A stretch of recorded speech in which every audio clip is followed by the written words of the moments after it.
Hello students, welcome back to our channel Guruji education.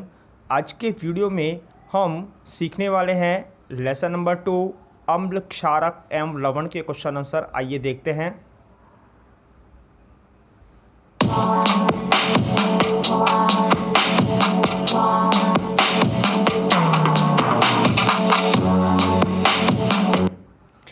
Question number 1 multiple choice type का प्रश्न है ये। कोई विलयन लाल लिटमस को नीला कर देता है, इसका पीएच संभवतः क्या होगा। देखिए, इस प्रश्न में दो बात समझने की है। एक तो लाल लिटमस पत्र नीला हो रहा है, यानी कि लाल लिटमस पत्र नीला करने वाले जो विलयन होते हैं वो क्षारीय प्रकृति के होते हैं। दूसरी बात, जो पीएच है, पीएच मान समझने वाली बात है। पीएच 7 उदासीन पीएच होता है और 7 से कम वाला जो पीएच होता है वह अम्लीय पीएच होता है। 7 से अधिक वाले जितने पीएच मान हैं वो क्षारीय होते हैं। तो यहाँ पर जो सही आंसर होगा वो होगा डी, अर्थात 10 पीएच। क्यों कि लाल लिटमस पत्र नीला हो रहा है और 7 से अधिक वाला जो ऑप्शन है वो केवल डी वाला है, अर्थात 10 वाला है। तो इसका सही उत्तर हुआ डी। प्रश्न नंबर 2, कोई विलयन अंडे के पिसे हुए कवच से अभिक्रिया कर एक गैस उत्पन्न करता है जो चूने के पानी को दूधिया कर देती है। इस विलयन में क्या होगा। देखिएगा, जो अंडे का कवच होता है वो कैल्शियम कार्बोनेट होता है, अर्थात कार्बोनेट की अभिक्रिया हो रही है, कार्बोनेट लवण की अभिक्रिया हो रही है। और जो गैस होती है चूने के पानी को दूधिया करने वाली, वह होती है कार्बन डाइऑक्साइड गैस। यानी कि कार्बोनेट की अभिक्रिया हो रही है और कार्बन डाइऑक्साइड गैस बन रही है, और कार्बन डाइऑक्साइड गैस क्या करती है, चूने के पानी को दूधिया करती है।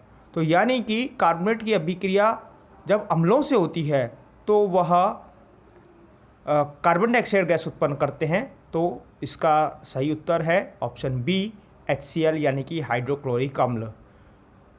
Next question, question number 3, NaOH का 10 ml विलयन HCl के 8 ml विलयन को पूर्णतः उदासीन हो जाता है। यानी कि सोडियम हाइड्रोक्साइड का 10 ml विलयन लिया गया है जो कि हाइड्रोक्लोरिक अम्ल के 8 ml विलयन मिलाने पर पूरी तरह से उदासीन हो जाएगा, यानी कि उसकी प्रकृति उदासीन हो जाएगी, अम्लीय नहीं रहेगी। यदि हम NaOH उसी विलयन का 20 ml ले लें, यानी कि विलयन वही है लेकिन मात्रा बदल रही है, मात्रा पहले से डबल हो गई है, 20 ml हो गई है। तो इसे उदासीन करने के लिए हाइड्रोक्लोरिक अम्ल उसी विलयन की, यानी कि अब हमको वही NaOH उदासीन करना है और उसी हाइड्रोक्लोरिक अम्ल से उदासीन करना है। तो उस अम्ल विलयन की, यानी कि अम्ल की कितनी आवश्यकता होगी। निश्चित रूप से जब 10 ml सोडियम हाइड्रोक्साइड को 8 ml NaOH उदासीन कर रहा है, तो जब सोडियम हाइड्रोक्साइड की मात्रा 20 ml हो गई है तो हाइड्रोक्लोरिक अम्ल की मात्रा भी दुगनी हो जानी चाहिए। तो हाइड्रोक्लोरिक अम्ल की मात्रा होगी 16 ml। तो सही उत्तर है option D, 16 ml। Question number 4, अपच का उपचार करने के लिए निम्न में से किस औषधि का उपयोग होता है। अपच यानी कि इंडाइजेशन।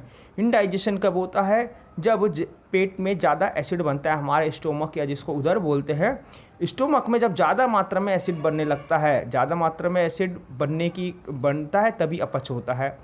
और जो एसिड है उसको न्यूट्रलाइज करने वाली जो चीज़ होती है वह होती है क्षार, यानी कि दुर्बल क्षार। तो जो दुर्बल क्षार होते हैं उनको हम एंटासिड कहते हैं। क्या कहते हैं, एंटासिड। चूँकि ये अम्ल के प्रतिरोधी होते हैं, तो जैसे अगर हम इस शब्द का एंटासिड शब्द का संधि विच्छेद करें तो एंटी प्लस एसिड बना, यानी कि जो एसिड के एंटी हैं, विपरीत हैं, प्रति हैं, वो एंटासिड कहलाएंगे। तो इसका सही उत्तर है सी, एंटासिड। प्रश्न नंबर 5, निम्न अभिक्रिया के लिए पहले शब्द समीकरण लिखिए, उसके बाद संतुलित समीकरण लिखिए। यहाँ पर अभिक्रिया दी हुई है और अभिक्रियाओं का पहले हमें शब्द समीकरण लिखना है और फिर हमें उसका संतुलित रासायनिक समीकरण लिखना है। आइए देखते हैं। ए, तनु सल्फ्यूरिक अम्ल दानेदार जिंक के साथ अभिक्रिया करता है। इसका शब्द समीकरण होगा, जैसा प्रश्न में कहा गया है उनका हमको रासायनिक नाम के रूप में लिखना है। सल्फ्यूरिक अम्ल लिख लिया, तनु लिया है हमने ब्रैकेट के अंदर इसका लिख दिया डाइल्यूट, हिंदी के अंदर भी लिखा जा सकता है तनु। और जिंक लिया है दानेदार जस्ता, उसका हमने सूत्र लिख दिया जिंक चूँकि ठोस धातु होती है, धातुएं ठोस होती हैं, तो हमने इसका लिख दिया एस सॉलिड इक्वल्स टू तीर का निशान, अभिक्रिया करके यह बनाता है जिंक सल्फेट और हाइड्रोजन गैस। जो धातुएं होती हैं वो अम्लों से अभिक्रिया करके लवण और हाइड्रोजन गैस देती हैं। अब इसका समीकरण लिखते हैं।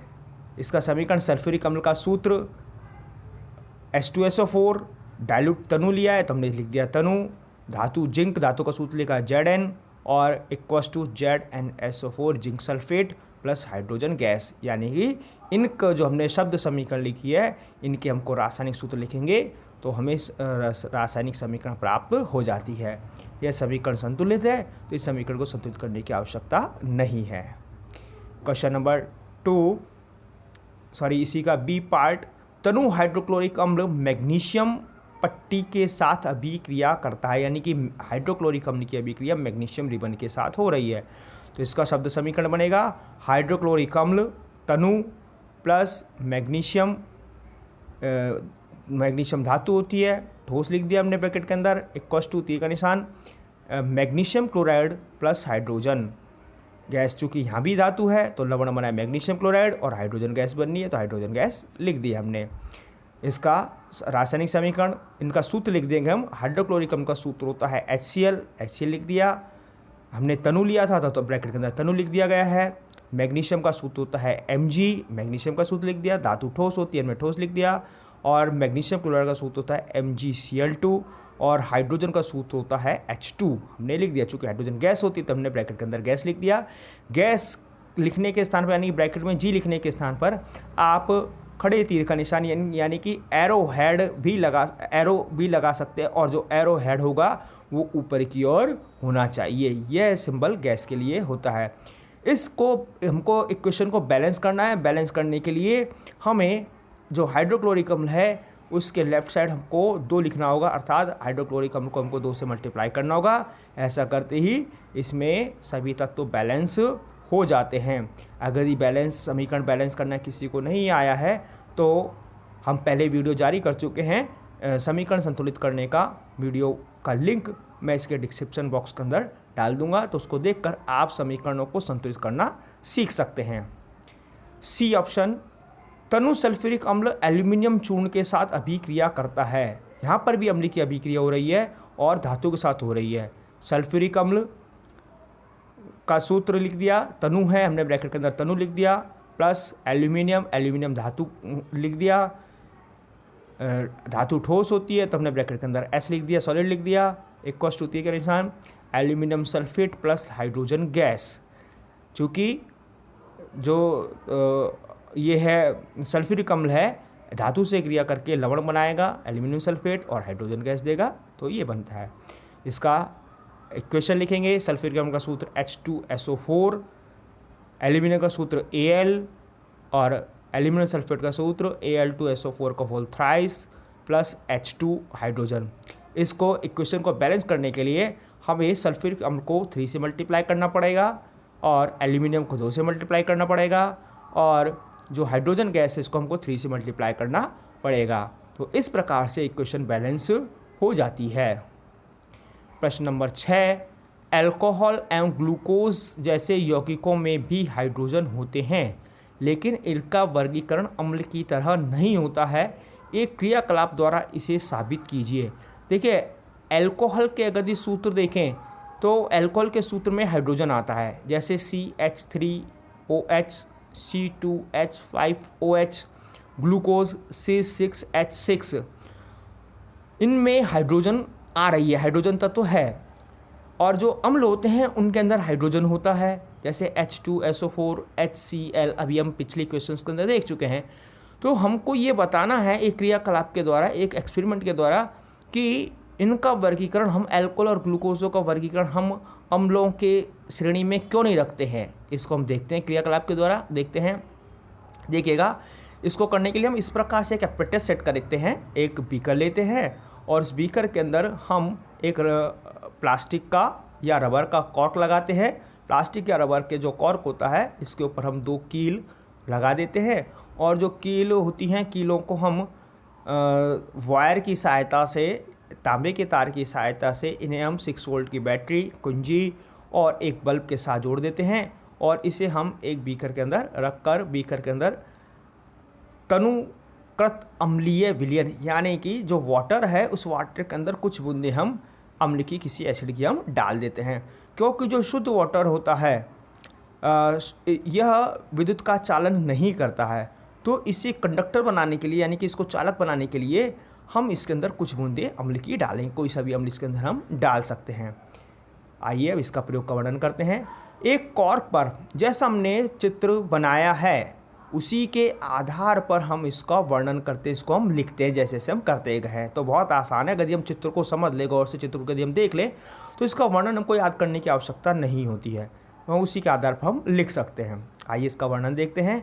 एक कॉर्क पर 2 लोहे की कीलें लगाकर कॉर्क को 100 ml के बीकर में रख देते हैं। अब चित्र के अनुसार कीलों को 6 वोल्ट की बैटरी के दोनों टर्मिनलों के साथ बल्ब तथा स्विच से जोड़ देते हैं। बीकर में कुछ मात्रा में अल्कोहल और ग्लूकोज के विलयन हम लेते हैं। स्विच ऑन कर देते हैं। हमने पहले ग्लूकोज का विलयन ले लिया, यानी ग्लूकोज डाल दिया और या हमने अल्कोहल डाल दिया, यानी कि जिसकी भी हम जांच करना चाहते हैं। पहले ग्लूकोज की जांच करना चाह रहे हैं, ग्लूकोज की कंडक्टिविटी, ग्लूकोज की चालकता की, तो पहले ग्लूकोज का विलयन ले लेंगे।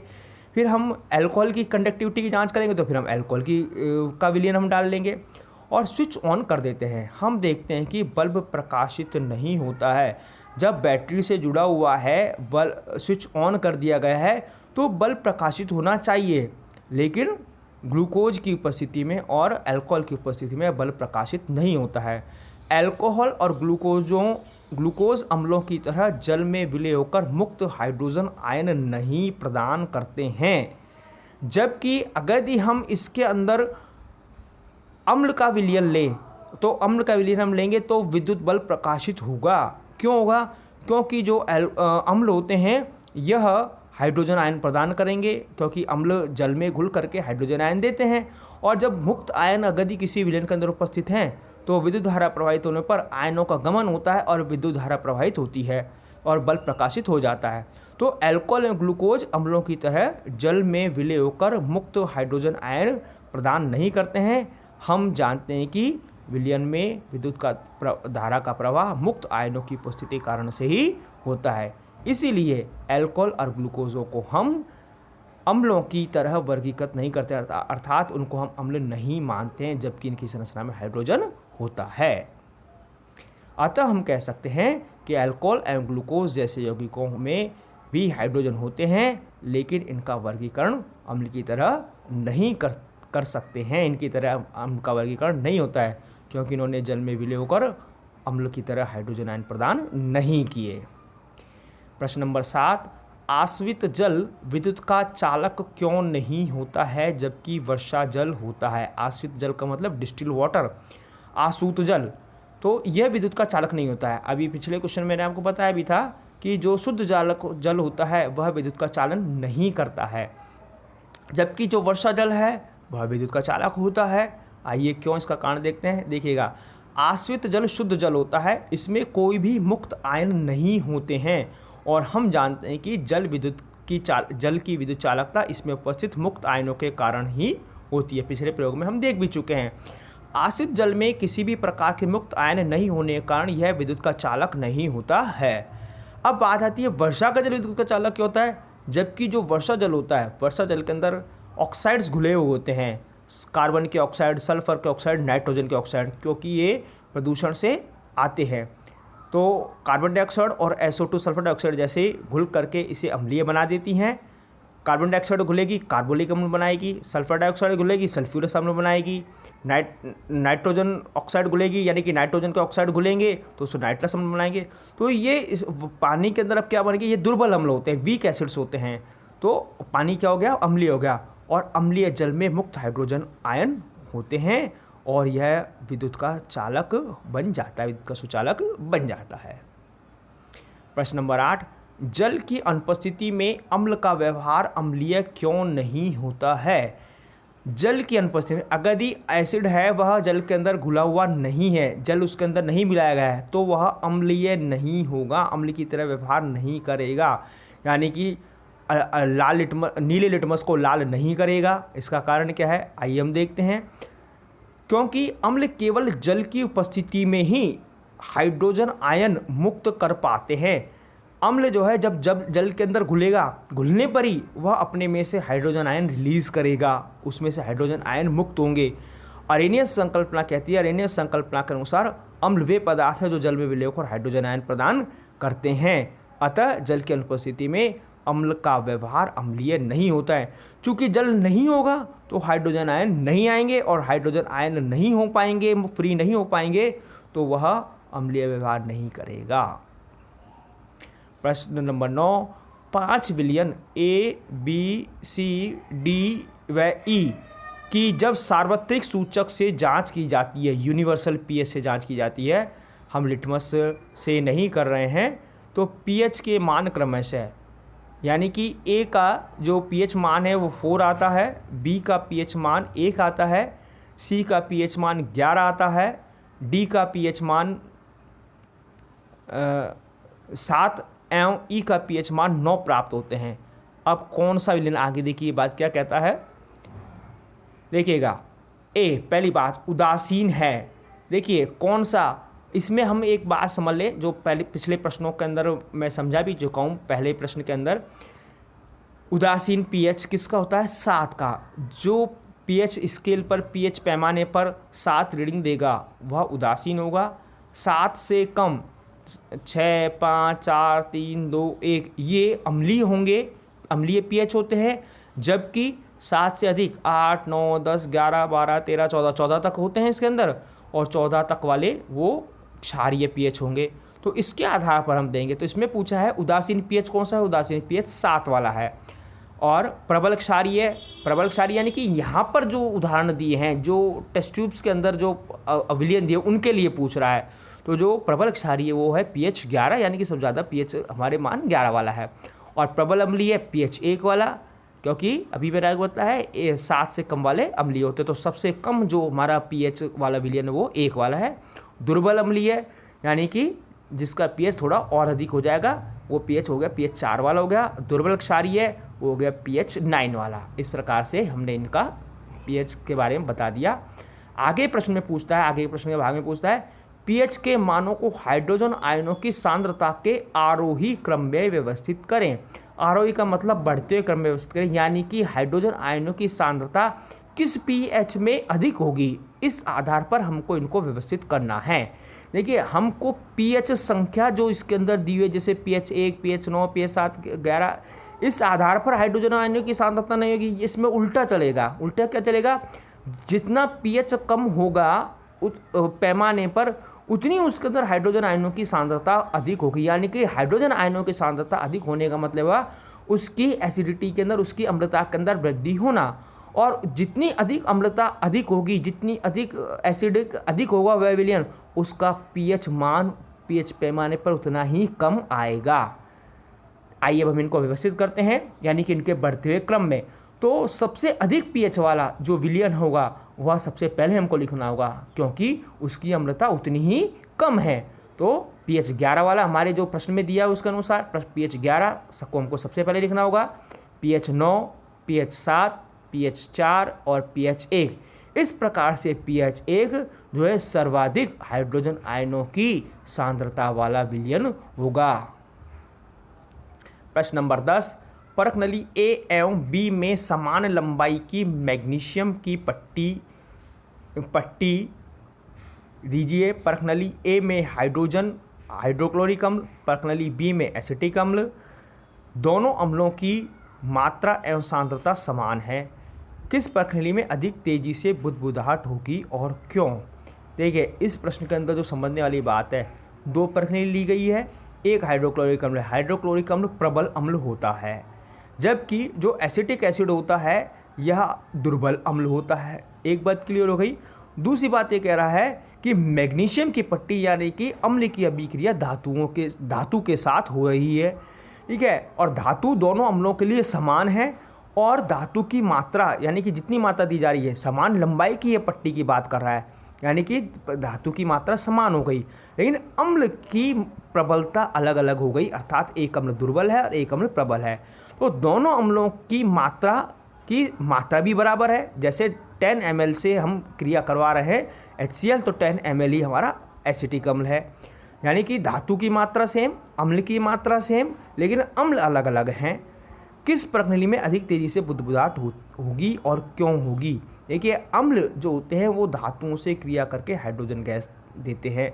यानी कि इस प्रश्न में समझने की बात आती है कि कौन सी अम्ल अधिक तेज़ी से अधिक मात्रा के अंदर हाइड्रोजन गैस बनाता है या उत्सर्जित करता है। देखिए, जो बेसिक बात को हम समझें तो जो अम्ल अधिक प्रबल है वह अम्ल अधिक मात्रा के अंदर हाइड्रोजन गैस बनाएगा। उत्तर की व्याख्या देखते हैं हम। प्रणाली ए में अधिक तेज़ी से बुदबुदाहट होगी क्योंकि हाइड्रोक्लोरिक अम्ल एसिटिक अम्ल की अपेक्षा अधिक प्रबल होता है, अतः मैग्नीशियम से अभिक्रिया करके अधिक मात्रा में हाइड्रोजन गैस उत्पन्न करता है। क्योंकि हम अम्ल धातुओं से अभिक्रिया करके हाइड्रोजन गैस उत्पन्न करते हैं। चूँकि जो एसिटिक अम्ल है वह दुर्बल है, तो कम मात्रा में हाइड्रोजन गैस उत्पन्न करेगा। आइए अगला प्रश्न देखते हैं। प्रश्न 11, ताजे दूध के pH का मान 6 होता है, जबकि दही बन जाने पर इसके pH मान में क्या परिवर्तन होगा? अपना उत्तर समझाइए। देखिए, जो दूध होता है, ताज़ा दूध यानी कच्चे दूध की बात हो रही है, वह उसका pH एसिडिक होता है। 6 pH बता रहा है, तो 6 pH जो है मैं स्पष्ट कर चुका हूँ, वो कैसा होता है? अम्लीय pH होता है। चूँकि 7 से कम है तो अम्लीय pH है। अब जब दही बन जाएगा, दूध से क्या बन गया? दही बन गया, तो इसके pH मान में क्या परिवर्तन होगा? यानी कि उसका pH अम्लता के अंदर और वृद्धि हो जाएगी, यानी कि 6 से और कम pH आ जाएगा। आइए समझते हैं इसका उत्तर कम। उत्तर, जब दूध दही में परिवर्तित होता है तो लैक्टोबैसिलस जीवाणु की क्रिया से इसमें लैक्टिक अम्ल की मात्रा बढ़ जाती है, यानी कि एसिडिटी उसकी बढ़ गई है, अतः इसका pH मान दूध की अपेक्षा अधिक अम्लीय हो जाता है। चूँकि एसिड बढ़ रहा है तो उसका pH भी क्या होगा? बढ़ेगा, अर्थात अम्लीय pH में वृद्धि होगी। प्रश्न नंबर 12, ग्वाला ताजे दूध में थोड़ा सा बेकिंग सोडा मिलाता है। प्रश्न ए क्या पूछता है? ताजे दूध के pH का मान 6 से बदलकर थोड़ा क्षारीय क्यों बना देता है?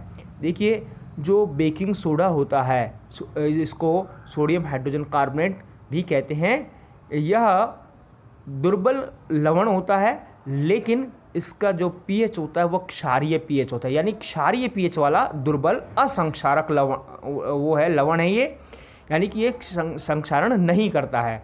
तो उसमें 6 से बदलकर थोड़ा क्षारीय क्यों बना देता है? क्या कारण है? आइए देखते हैं। देखिए, हम जानते हैं कि दूध में मौजूद लैक्टोबैसिलस जीवाणु दूध को अम्लीय बनाते हैं। बेकिंग सोडा एक दुर्बल असंक्षारक क्षारीय लवण होता है। इसे दूध में इसे मिलाने से दूध का pH क्षारीय हो जाता है। चूँकि अभी मैंने बताया इसका ये दुर्बल असंक्षारक क्षारीय लवण है, तो क्या होगा? जो उसका pH है वो एसिडिक से दूध का pH क्षारीय हो गया और जल्दी खट्टा नहीं होता, अर्थात दूध लंबे समय तक खराब नहीं होता है।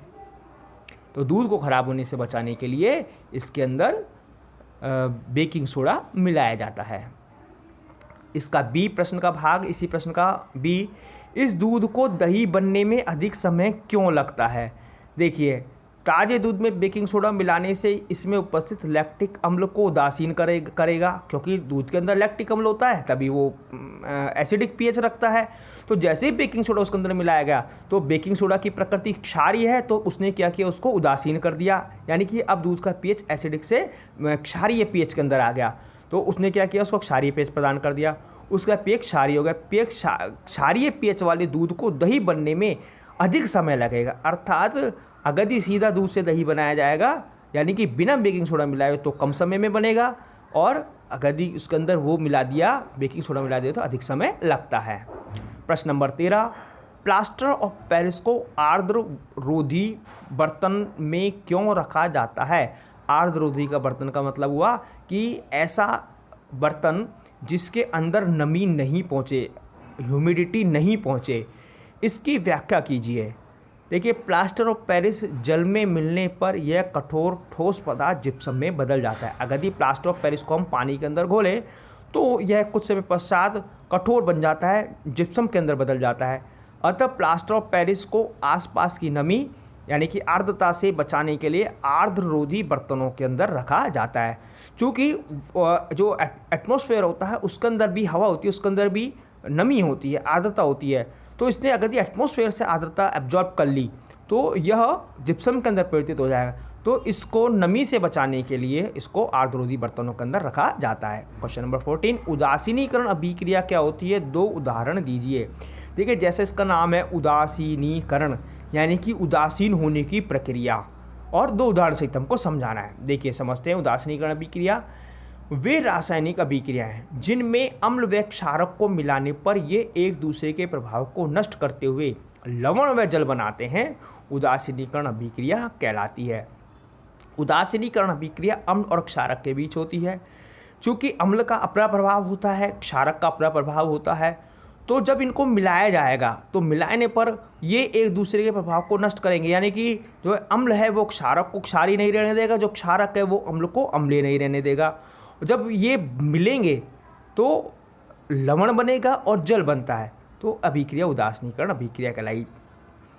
इसको हम इस शब्द समीकरण के द्वारा भी समझ सकते हैं। अम्ल प्लस क्षारक यानी कि इनके बीच अभिक्रिया हुई, लवण बना और जल बना। उदाहरण समझते हैं उदाहरण के द्वारा। देखिए, हाइड्रोक्लोरिक अम्ल और सोडियम हाइड्रोक्साइड को मिलाया गया, मिलाने पर लवण और जल बना। एक उदाहरण हो गया, लवण बना जल बना, उदासीनीकरण अभिक्रिया हो गई। दूसरा, कॉपर ऑक्साइड और हाइड्रोक्लोरिक अम्ल। देखिए, यहाँ पर ऊपर वाली इक्वेशन के अंदर आपको समझ में आ गया देखते ही कि हाइड्रोक्लोरिक अम्ल है, सोडियम हाइड्रोक्साइड क्षार है। लेकिन नीचे वाली समीकरण के अंदर आप देख रहे हैं कॉपर ऑक्साइड धातु ऑक्साइड है और दूसरा अम्ल है और लवण बन रहा है और पानी बन रहा है। तो यहाँ पर देखिए, जो कॉपर ऑक्साइड होता है यानी जो धातु ऑक्साइड होते हैं वो क्षारीय प्रकृति के होते हैं, अर्थात वही क्षार वाला काम कर रहे हैं। तो जब धातु ऑक्साइड की भी अभिक्रिया हो रही है यानी कि क्षारीय प्रकृति क्षार की अभिक्रिया हो रही है तो भी लवण और जल बन रहा है। प्रश्न नंबर 15, धोने का सोडा एवं बेकिंग सोडा के 2 प्रमुख उपयोग बताइए। धावन सोडा और बेकिंग सोडा के 2 प्रमुख उपयोग हमको बताने हैं। देखिएगा, धोने का सोडा वॉशिंग सोडा के उत्तर पहले प्रश्न में धावन सोडा का उपयोग कहे गए हैं। इसका उपयोग हम देखते हैं घरों में साफ सफाई करने में। पहला उपयोग है घरों के अंदर साफ सफाई करने में। दूसरा उपयोग जल की स्थायी कठोरता को दूर करने में। देखिए, जो वाटर होता है वो एक तो मीठा जल होता है, एक हार्ड वाटर होता है। तो जो हार्ड वाटर होता है उसकी स्थायी कठोरता को दूर करने में काम आता है। कांच, साबुन एवं कागज उद्योग में भी इसका उपयोग होता है। बेकिंग सोडा का उपयोग देखते हैं बेकिंग पाउडर बनाने में। देखिए, जो बेकिंग पाउडर और बेकिंग सोडा इसके अंदर अंतर है। इसके ब्रैकेट के अंदर मैंने दिया हुआ आपको। बेकिंग पाउडर क्या होता है? बेकिंग सोडा और दुर्बल खाद्य अम्ल, वीक एसिड जो कि खाने काम में आता है, जैसे टार्टरिक अम्ल हमने ले लिया और उसके अंदर बेकिंग सोडा हमने मिलाया, तो इन दोनों का जो मिश्रण है वह बेकिंग पाउडर कहलाता है। जबकि बेकिंग सोडा क्या होता है? केवल सोडियम हाइड्रोजन कार्बोनेट होता है, NaHCO3 होता है, तो वो तो कहलाया बेकिंग सोडा। और इसको हमने बेकिंग पाउडर बनाने के लिए इसके साथ हमको कोई वीक एसिड जो कि हम खाने काम में लेते हैं वो मिलाना पड़ेगा, तो बेकिंग पाउडर बनाने में इसका उपयोग हुआ। दूसरा, एंटासिड के रूप में यानी कि पेट की अति अम्लता से राहत पाने के लिए। जब पेट में ज़्यादा एसिड बन जाता है तो पेट में दर्द होता है, जलन होता है, तो इसको शांत करने के लिए भी इसका उपयोग होता है। तीसरा है सोडा अम्ल अग्निशामक यंत्र बनाने में। फायर एक्सटिंग्विशर जो आग बुझाने के यंत्र होते हैं ये 2 प्रकार के होते हैं। एक तो होते हैं जिनमें कार्बन डाइऑक्साइड होती है, वो भरी हुई होती है, तो उसको हम जब ऑन करते हैं तो वो उससे कार्बन डाइऑक्साइड गैस सीधी बाहर निकलती है। और दूसरे होते हैं सोडा अम्ल, यानी कि सोडा और अम्ल, बेकिंग सोडा और अम्ल सल्फ्यूरिक अम्ल की अभिक्रिया से जो कार्बन डाइऑक्साइड गैस उत्पन्न होती है वो आग बुझाती है। तो इस प्रकार का जो अग्निशामक यंत्र होता है वह सोडा अम्ल अग्निशामक यंत्र कहलाता है। तो इसको बनाने में भी इसका उपयोग होता है। वीडियो में लास्ट तक बने रहने के लिए आपका धन्यवाद एवं आभार। निश्चित रूप से आपको बड़े अच्छे तरीके से समझ में आया होगा, तो वीडियो को लाइक करें, चैनल को सब्सक्राइब करें, जिससे आपको आपकी समस्याओं संबंधित सभी प्रश्नों के जवाब मिल सके, सभी वीडियो मिल सकें। पुनः धन्यवाद।